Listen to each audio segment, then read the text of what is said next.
Yo, Abrai. Aha. 2015.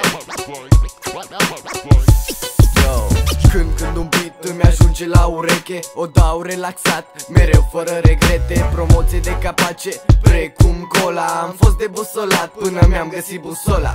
Nu te enerva să nu faci ca și trenul, că s-ar putea să îmi greșesc ca trenul. Vă relaxați în paburi, eu cu pixul în mână mă joc cu cuvintele, voi învățați română. Destule cuvinte să-ți ies un covor, mă urc pe el ca să pot să zbor. Sunt tonic, nu sunt ca și restul, sunt antrenor și îmi continui versul. Vrei să schimbi placa? Degeaba ai sabie dacă nu știi să strângi teaca. Te deranjează că în piese nu înjur. Vrei să schimbi ceva? Nu te uita în jur. Abrai. Aha. 2015.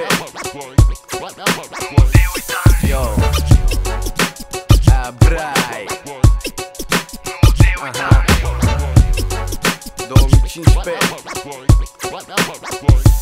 Yo, pixul atinge foaia, eu ating alte frecvențe. IQ-ul tău are prea multe fețe. Vânezi jocurile de cuvinte, iar tu vânezi banul.